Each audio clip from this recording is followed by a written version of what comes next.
Bueno, entonces sean todos muy bienvenidos a esta conferencia de microbiota y emociones.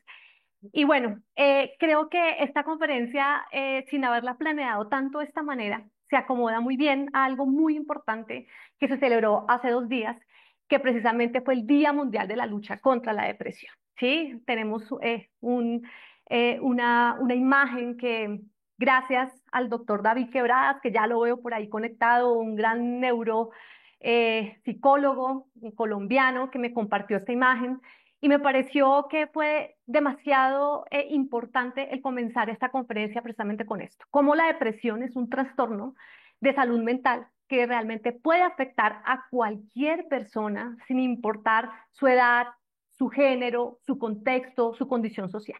Entonces es realmente una situación a la cual debemos de ponerle básicamente el foco y que tenemos también pues de que abordar y qué mejor que abordarla desde este punto tan importante que es la microbiota. Los que me conocen saben que no inicio ninguna conferencia sin hablar algo antes de la epidemiología. Eso nos permite un poco aterrizar y ver que en realidad estamos frente a una realidad y a una situación que tenemos también que ponerlo sobre la mesa desde diferentes escenarios. ¿Qué nos dice la OEPS y la OMS con respecto a la salud mental? No voy a poner a leer toda la diapositiva, pues porque digamos que no es la intención, pero sí fíjense algunos datos importantes, por ejemplo, cómo los trastornos depresivos y de ansiedad son la tercera y cuarta causa de discapacidad, cómo el suicidio cobra la vida de casi 100.000 personas al año. Estamos hablando en la región de las Américas, donde precisamente estamos todos en este momento, las personas que están conectadas.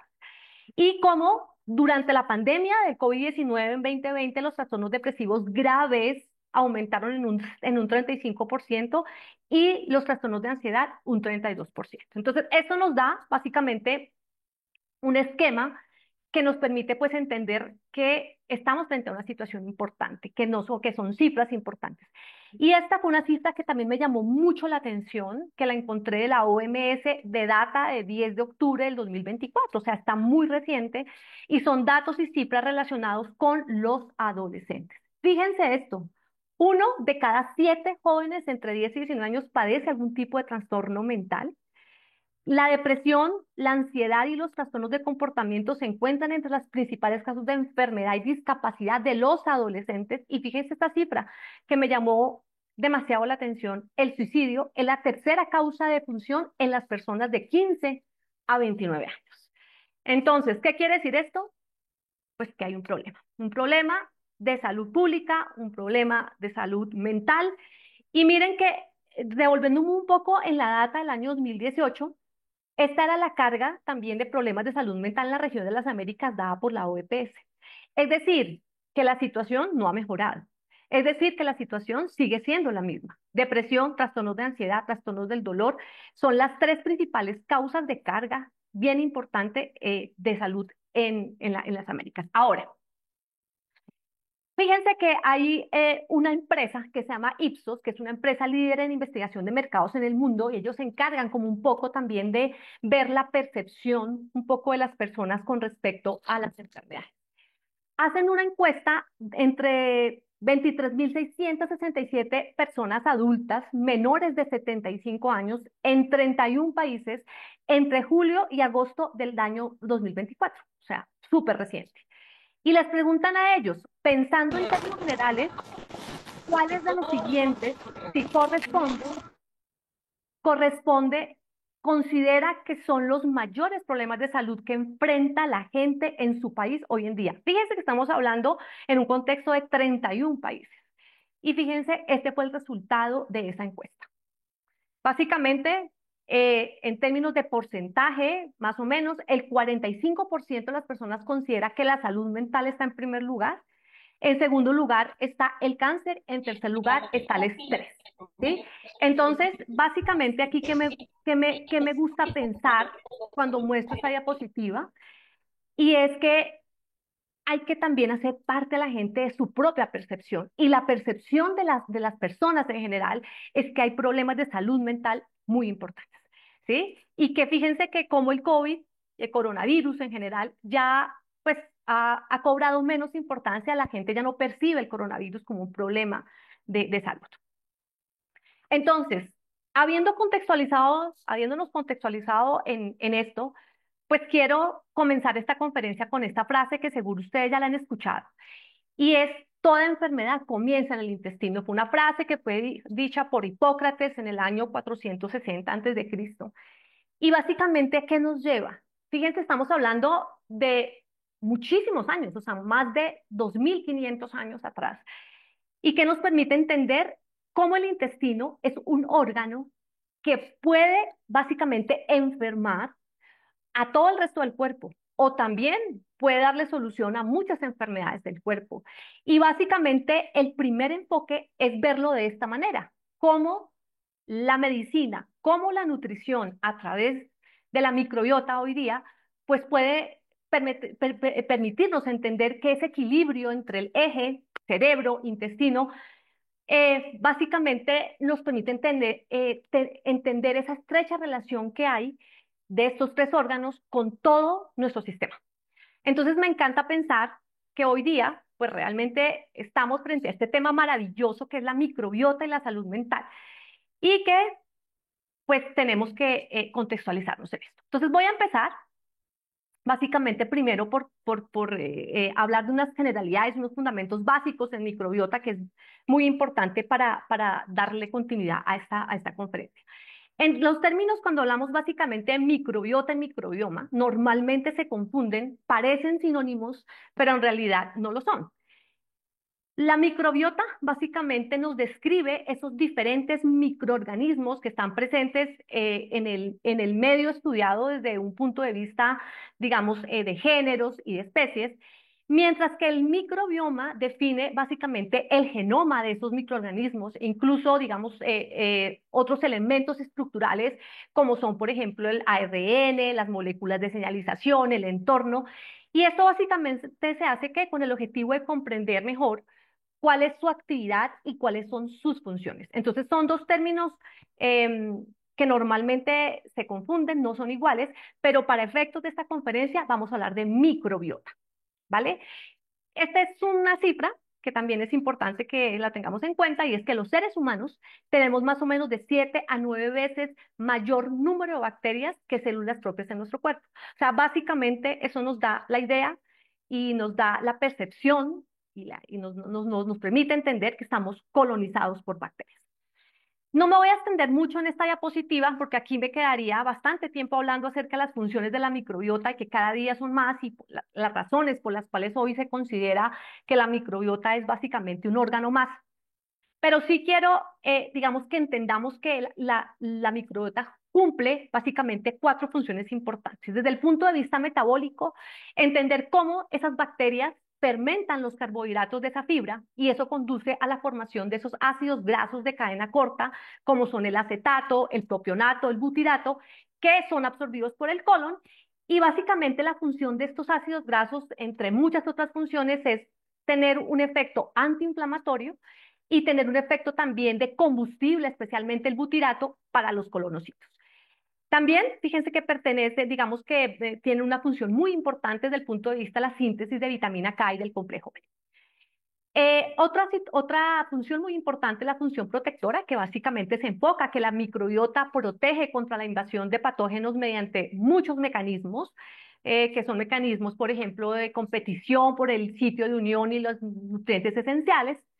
Otra función muy importante es la función trófica, donde el butirato es básicamente el protagonista y es obtenido a través de la fermentación de esos carbohidratos, como vimos anteriormente, pero tiene un papel muy importante en cuanto a la maduración de la mucosa y de su reparación. Y además, estas bacterias también que, digamos, producen una gran variedad de sustancias que ayudan al crecimiento epitelial y el metabolismo epitelial. Y una función muy importante de la cual nos ocuparemos el día de hoy es la función desde el punto de vista nervioso. El intestino es el principal productor de serotonina. Las células de la mucosa intestinal son las células encargadas de sintetizarla y de almacenarla. ¿Sí? Y además la microbiota también básicamente regula esos neurotransmisores como son el GABA, la dopamina, la norepinefrina, la triptamina y muchos otros. Entonces aquí tenemos que entender cómo esa suma de funciones permiten entender a esa microbiota como un órgano más. Para efectos de esta conferencia, entonces, situémonos un poco en esa función de síntesis de metabolitos microbianos en el intestino. Entonces, sabemos que esas bacterias comensales del intestino utilizan básicamente esos carbohidratos que son fermentables, no digeridos, y también las proteínas de la dieta, digamos, esa proteína que el huésped ingiere, y producen ácidos grasos de cadena corta y producen también vitaminas. Pero asimismo, también esas bacterias intestinales transforman esas sales biliares primarias no absorbidas en ácidos biliares secundarios.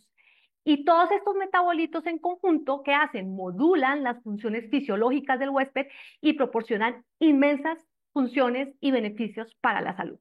Entonces, en términos generales, podemos ver cómo esa síntesis de metabolitos que se realiza a través de la microbiota pues básicamente van a causar un efecto bastante benéfico y bastante positivo en el huésped.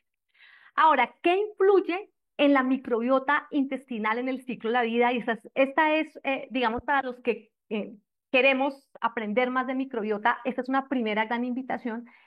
Y es que este es Microbiota Good for Health es una organización que hace unas documentos, unas infografías muy hermosas. O sea, si ustedes quieren aprender mucho microbiota desde el punto de vista didáctico, vayan a estas infografías. Y esta quise traérsela porque básicamente nos muestra también cómo la microbiota actúa básicamente como un órgano crucial y juega un papel muy esencial en nuestra salud física y en nuestra salud mental. Permítanme un momentito, yo conecto mi computadora, perdón, discúlpenme.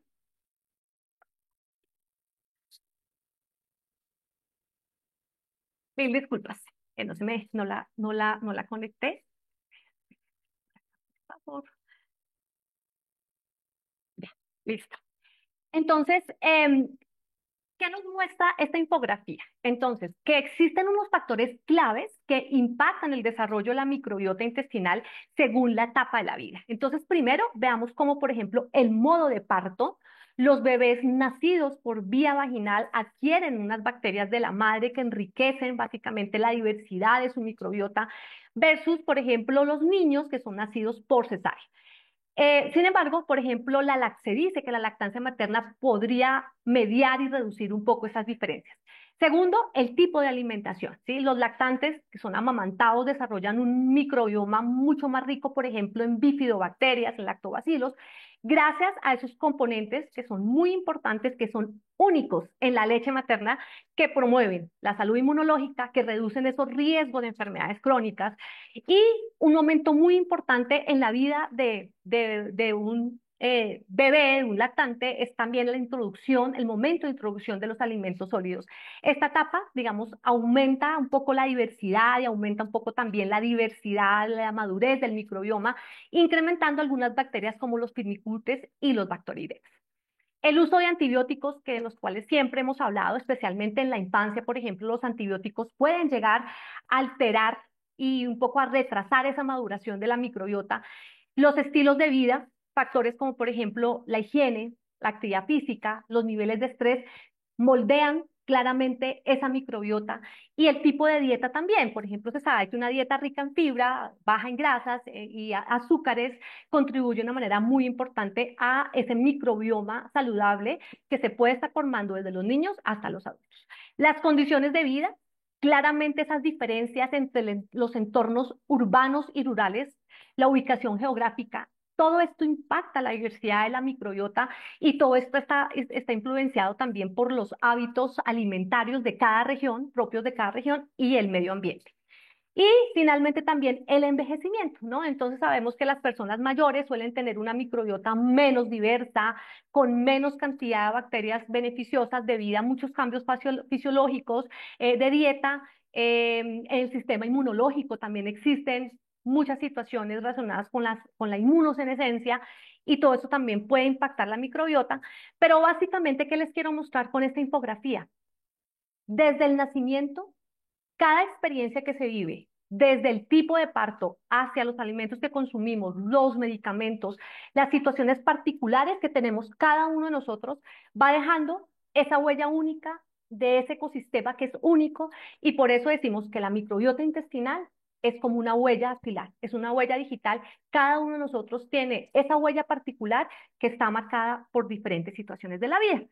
Y tenemos básicamente estos tres estados de la microbiota, ¿sí? Digamos que en términos generales hablamos que existe un estado de eubiosis. Cuando yo le pedí a la inteligencia artificial, y los que me conocen también han asistido conmigo a algunas conferencias, saben que juego mucho con la inteligencia artificial, me gusta. Le pedí que me construyera tres diapositivas digamos, relacionadas con estos tres conceptos.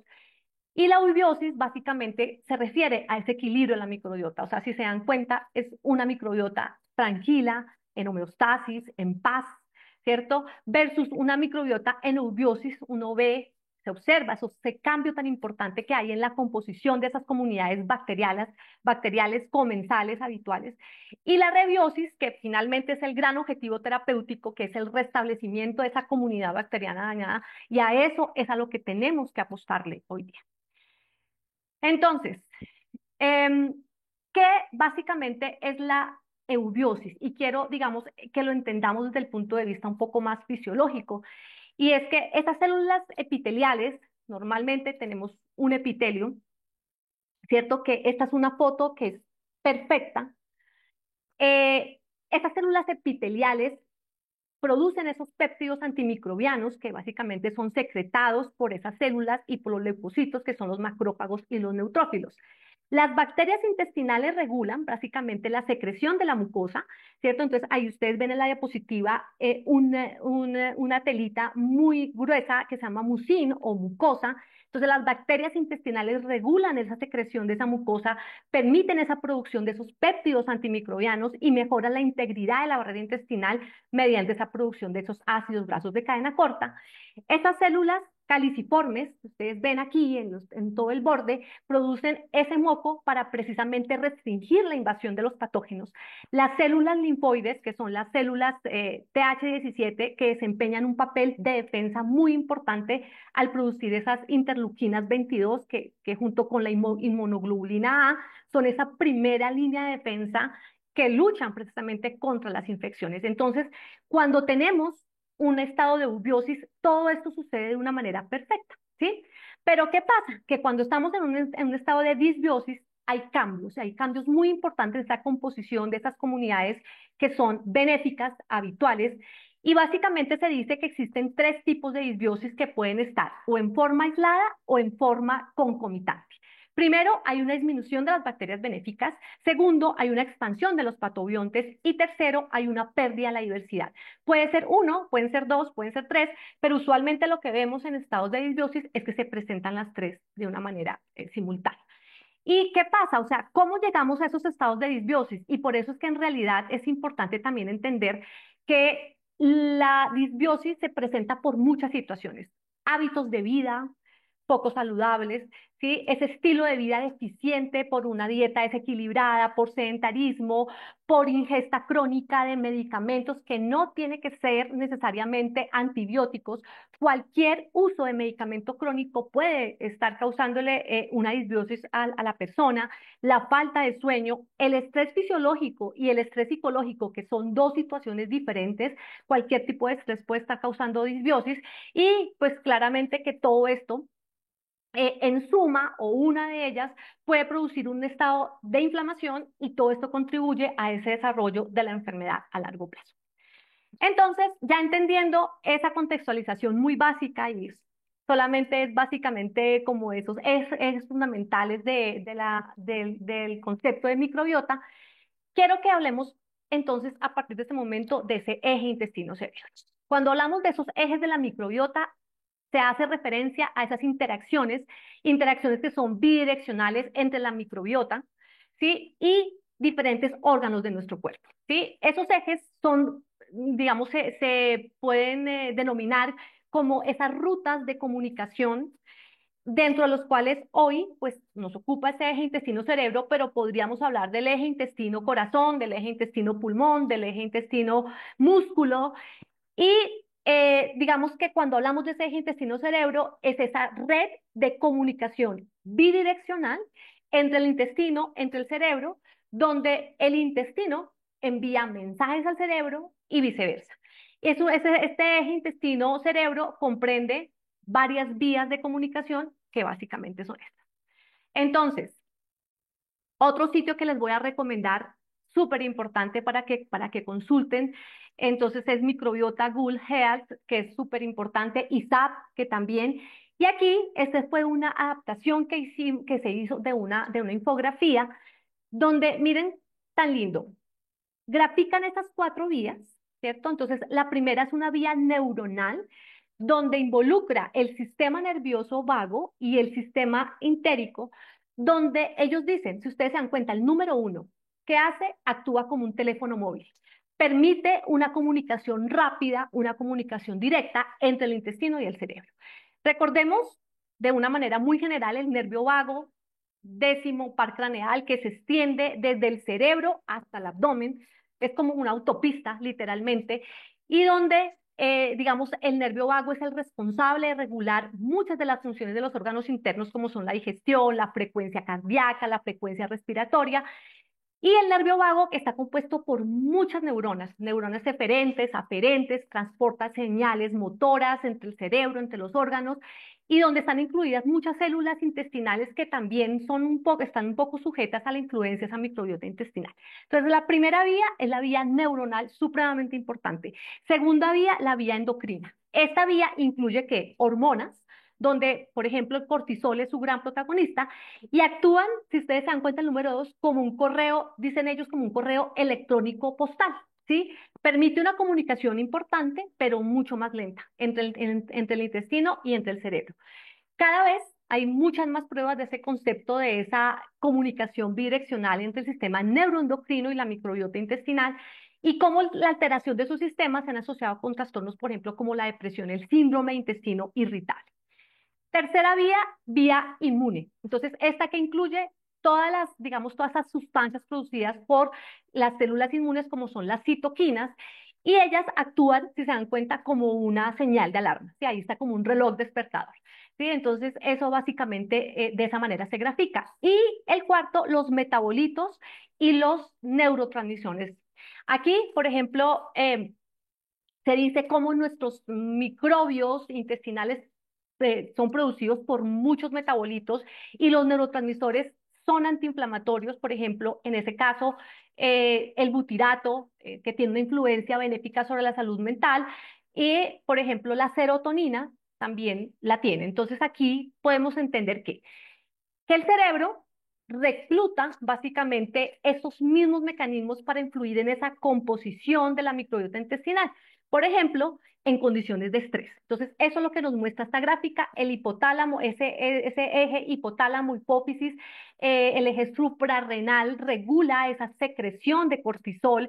El cortisol, claramente, si ustedes se dan cuenta en la parte izquierda inferior, puede básicamente afectar las células inmunes, incluida, por ejemplo, la producción de esas citoquinas, tanto localmente en el intestino como sistémicamente. El cortisol puede alterar absolutamente la permeabilidad del intestino y puede también alterar la función de barrera intestinal y cambiar totalmente la composición de la microbiota intestinal.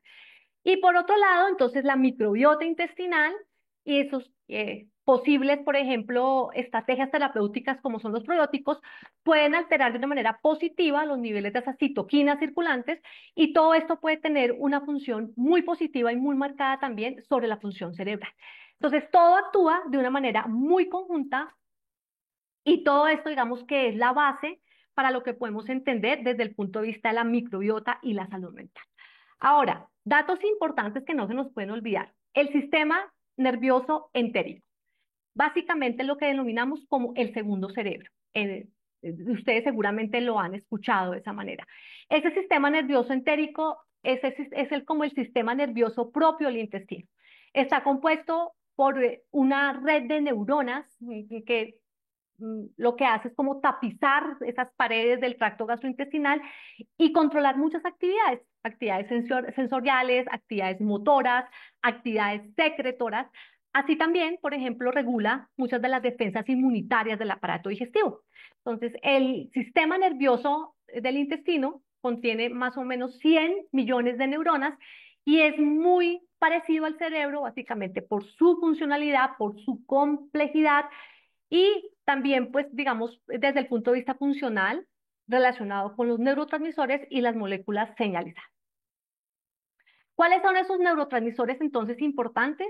Digamos que recordemos que los neurotransmisores son esas sustancias químicas que se sintetizan a partir de las sustancias provenientes de la dieta.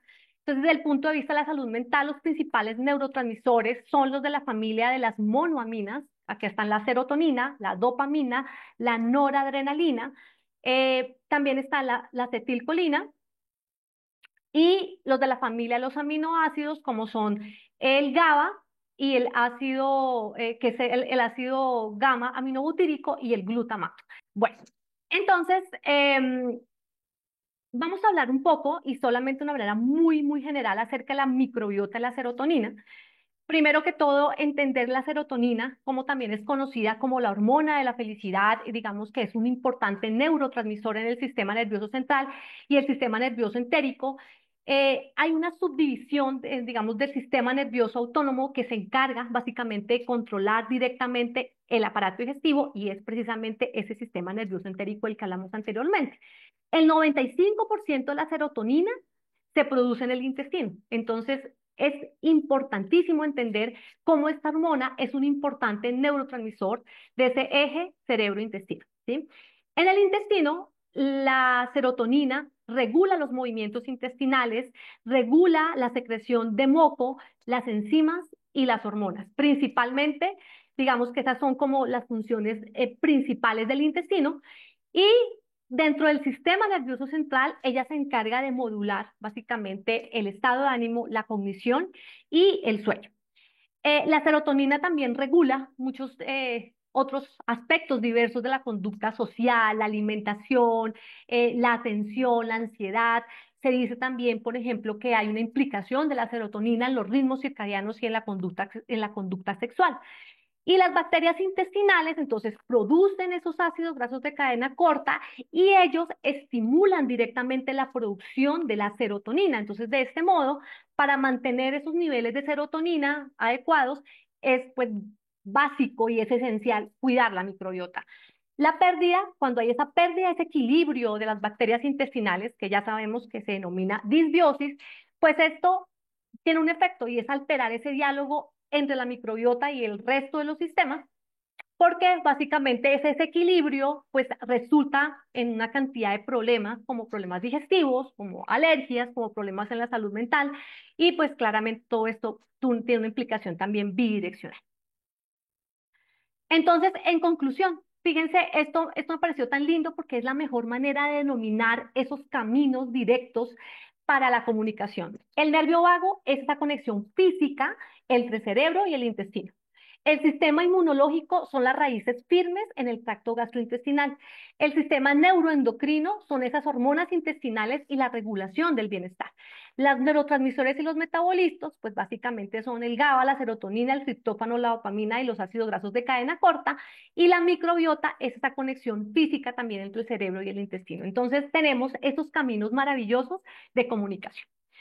Ahora, acá voy a hacer un pequeño pare, simplemente para que ustedes se pregunten, reflexionen acerca de esta película que seguramente muchos vimos en el 2024, que ocupó los primeros lugares en popularidad en el cine. Seguramente muchos la vimos y es digamos, todo esto que pues se llamó intensamente, pero que tenía que ver con un montón de emociones, ¿sí? Entonces, recuerden un poco acerca de esos trastornos mentales como son la ansiedad y la depresión, que ahí pues la depresión se llamaba tristeza, ¿no? Un trastorno mental. Entonces, yo respeto muchísimo este campo porque no soy psicóloga, no soy psiquiatra, no tengo especialización en esto de, digamos, en la salud mental. Por eso simplemente voy a mencionarlo como parte importante de esta conferencia, pero es importante entender qué es un trastorno mental y por qué es importante también el poder hacerle un tratamiento desde el punto de vista multidisciplinario. Se define al trastorno mental como una alteración de tipo emocional, cognitivo del comportamiento que básicamente afecta a procesos psicológicos básicos y que dificulta a la persona a su adaptación al entorno cultural, al entorno social en que vive, ¿sí? Fíjense que cuando una persona está bajo algún tipo de trastorno mental, pues básicamente tiene una sensación todo el tiempo de un malestar, ¿no? Es un malestar que puede ser muy subjetivo, pero lo tiene y está presente con él todo el tiempo. Los trastornos, digamos, mentales más comunes corresponden a estas dos categorías principales de diagnóstico, como les dije, que son los trastornos depresivos y los trastornos de ansiedad. Estos trastornos son muy frecuentes en la población, como ya lo vimos anteriormente, y la importancia es que tiene un impacto, digamos, muy importante sobre el estado de ánimo, sobre los sentimientos de las personas afectadas, y esto es notable. Cuando usted está frente a una persona que está ansiosa o está depresiva, eso se nota y eso se ve muchas veces, ¿sí? Entonces, eh, los síntomas varían mucho según la gravedad. ¿Sí? La gravedad puede ser de leve a grave y también de su duración, porque la duración puede ser por días, semanas, años, ¿sí? Y básicamente los tratamientos actuales contra la depresión y contra los trastornos de ansiedad se basan en una combinación de psicoterapia y de fármacos que pueden ser antidepresivos, ansiolíticos. Digamos que eso en una forma muy general. Pero ahora ya entendimos un poco qué es ese eje intestino, microbiota, cerebro. Ahora quiero que vean esta diapositiva y es cómo se ve ese eje intestino, microbiota, cerebro en personas sanas versus en personas deprimidas. Si ustedes se dan cuenta, esta diapositiva está dividida en dos, una parte izquierda, una parte derecha. Vamos a hablar primero en condiciones saludables. Entonces nos vamos a situar en la parte izquierda de la diapositiva. Vemos que hay una gran variedad de microbios, ¿cierto? Ahí en todo el epitelio, una gran cantidad de microbios antiinflamatorios que están representados en azul clarito, ¿sí? Y están, digamos, enumerados en ese cuadro que está en azul. Ellos lo que hacen esos microbios es colonizar toda la mucosa intestinal, mantener la integridad de esa barrera epitelial intestinal. ¿Y cómo lo logran? Producen esas sustancias metabólicas clave como son los ácidos grasos de cadena corta, las vitaminas, los aminoácidos. Entonces, bajo estas condiciones, ¿qué sucede? Se refuerza la inmunidad intestinal, se preparan todas esas células T auxiliares adaptativas, las células T reguladoras. ¿Para qué? Para la producción de los ácidos grasos de cadena corta, la serotonina, ¿sí? Que esa serotonina es obtenida a partir del triptófano como un metabolito importante, y todo esto entra en circulación. Y cuando entra en circulación, ¿a qué ayuda? Ayuda a la parte superior derecha, por favor, donde están las flechas azules, digamos que ayudan a todo el concepto de esa salud cerebral y esa salud mental. ¿M? Aumenta la serotonina, aumenta la dopamina, aumenta el GABA, ¿sí? Entonces, esto es lo que podemos llamar un concepto de eubiosis dentro de la salud mental.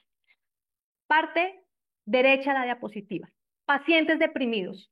Entonces vemos cómo hay un crecimiento excesivo de esos microbios que son dañinos o patógenos, que están representados de color rojo y están enumerados en ese mismo cuadrito, en la parte derecha.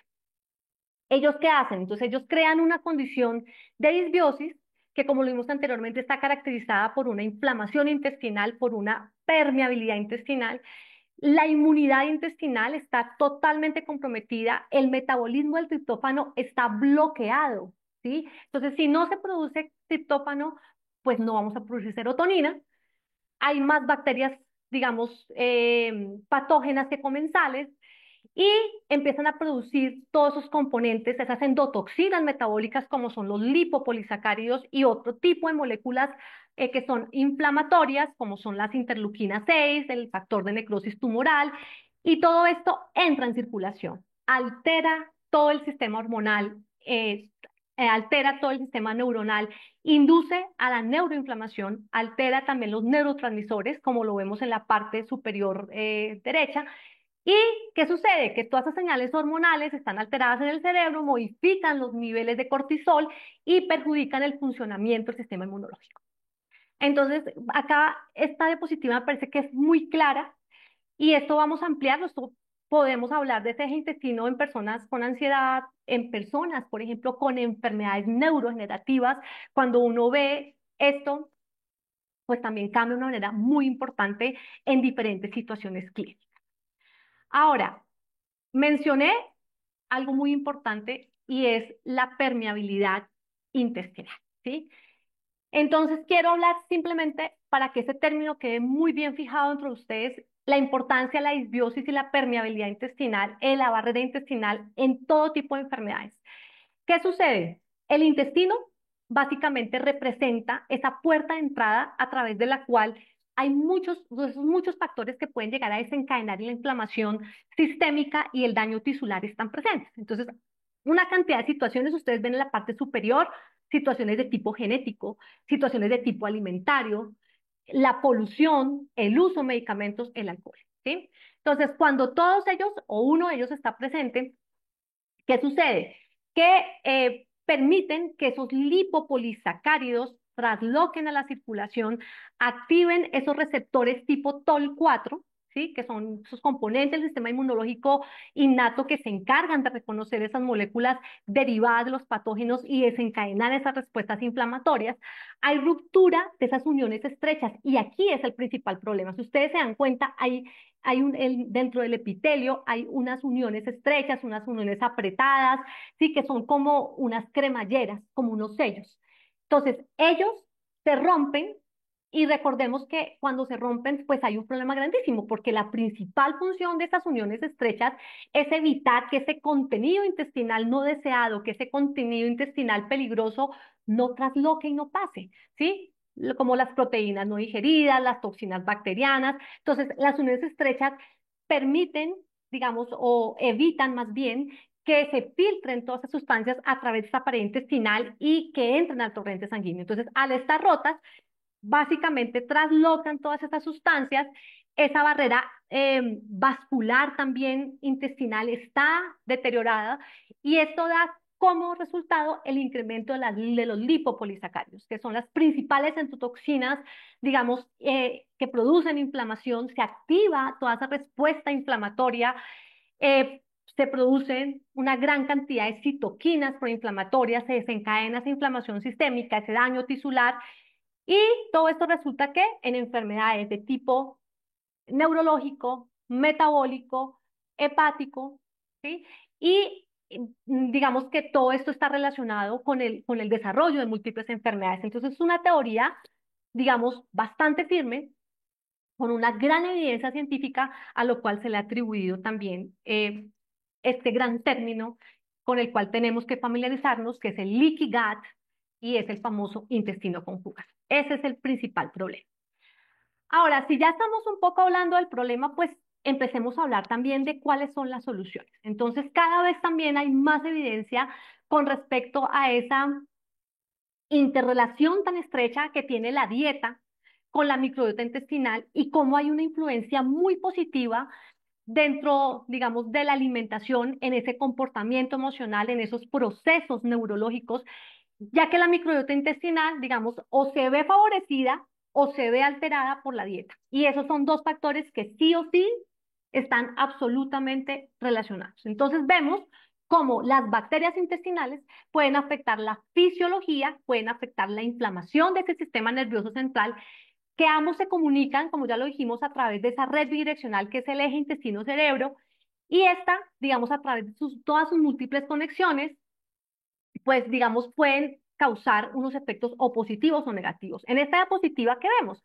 Pues que básicamente cuando hablamos de hábitos alimentarios podemos tener varias opciones, podemos tener la opción de una dieta saludable o podemos tener la opción de una dieta no saludable, que es, digamos, se ha denominado, y entre comillas, la dieta occidental.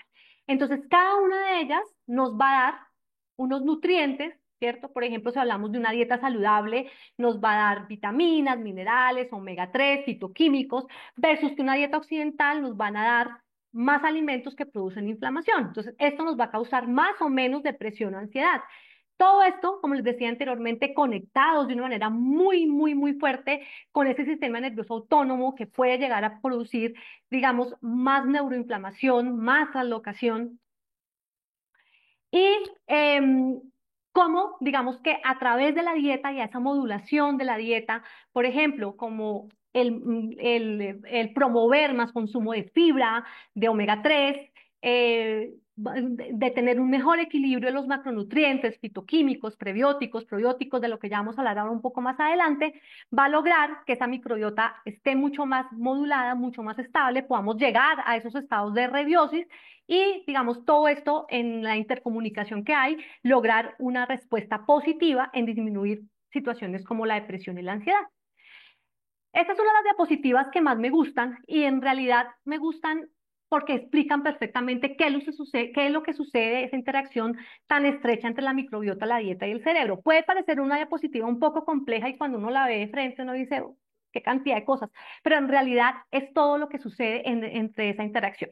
Lo primero que les voy a pedir el favor para que entendamos un poco esta diapositiva y de la mejor manera es que se ubiquen de los números del 1 a la 10. ¿Sí? Entonces, primero ubiquen el número 1, el número 2, el número 3, el número 4, el número 5, 6, 7, 8, 9 y 10, para que yo pueda irles explicando por número qué es lo que sucede. Entonces, lo primero, el número 1, parte superior derecha, una dieta saludable incluye muchos alimentos que tienen unas matrices alimentarias bastante importantes como fibra dietaria, fitoquímicos, probióticos, ¿sí?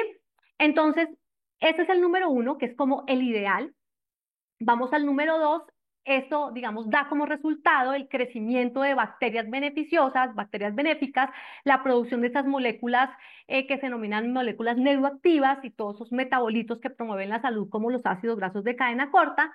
El número 3, entonces esos ácidos grasos de cadena corta pueden actuar sobre las células enteroendocrinas que secretan esos péptidos anorexigénicos, como el péptido similar al glucagón. Entonces acá ya le estamos dando otra función bien importante a esos ácidos grasos de cadena corta, el péptido YY actuando sobre esos centros hipotalámicos para el control homeostático del comportamiento. Esos ácidos grasos de cadena corta también contribuyen de manera muy importante a esa integridad, a esa inmunidad de la barrera intestinal del huésped y también nos permite regular la supresión de esa producción de citoquinas. Número 4, todas esas bacterias intestinales producen y estimulan la conversión de precursores de neurotransmisores en formas activas, como el triptófano de la dieta, que recuerden que cuando hay una persona deprimida, esto está bloqueado. Entonces, lo que hace esta producción de esos ácidos grasos de cadena corta también es permitir esa conversión de esos precursores de neurotransmisores. Número 5, cómo esas otras bacterias también pueden producir otros neurotransmisores activos como son la norepinefrina y la dopamina, que pueden actuar con el sistema nervioso entérico, estimular otro tipo de neuronas sensoriales. El número 6 y el número 7, todo esto lleva a una activación, básicamente, esas estructuras cerebrales que controlan la homeostática y esos niveles de recompensa del comportamiento alimentario humano. Número 8, vamos a la parte superior derecha, entonces un patrón dietético que pues, no está tan equilibrado como el patrón dietético occidental, básicamente, ¿qué tienen? Bajo consumo de fibra dietética, un alto contenido de aporte de grasas saturadas, de sal, de aditivos, de azúcares. Entonces, vamos al número 9. ¿Qué sucede? Provoca una disminución de esa diversidad de la microbiota intestinal, una alteración del metabolismo de los ácidos biliares y una menor abundancia también de esos estimulantes de la producción de mucina o de moco. Y en consecuencia, ¿qué sucede? Se compromete esta integridad de la barrera intestinal y el aflojamiento o esa ruptura de esas uniones apretadas o uniones estrechas, ¿sí? Que es lo que nos dice el número 10. Y todo esto, ¿qué causa? Liberación de marcadores de inflamación intestinal, translocación de endotoxinas desde la luz intestinal al torrente sanguíneo, que puede inducir a una inflamación sistémica de bajo grado, que está asociado pues con las enfermedades mentales y metabólicas de las que ya hablamos anteriormente. Entonces, esta es esa interacción estrecha que hay entre la microbiota, la dieta y el cerebro. Ahora, hábitos alimentarios y riesgos de depresión. Muy importante entender cómo las dietas basadas en un alto contenido de calorías, de ácidos grasos saturados y de azúcares, como son lo que nos muestra el recuadro izquierdo, están asociadas con una disbiosis intestinal, favorecen el crecimiento excesivo de bacterias proinflamatorias y tiene una disminución, digamos, o a expensas de una disminución de la producción de ácidos grasos de cadena corta, ¿sí?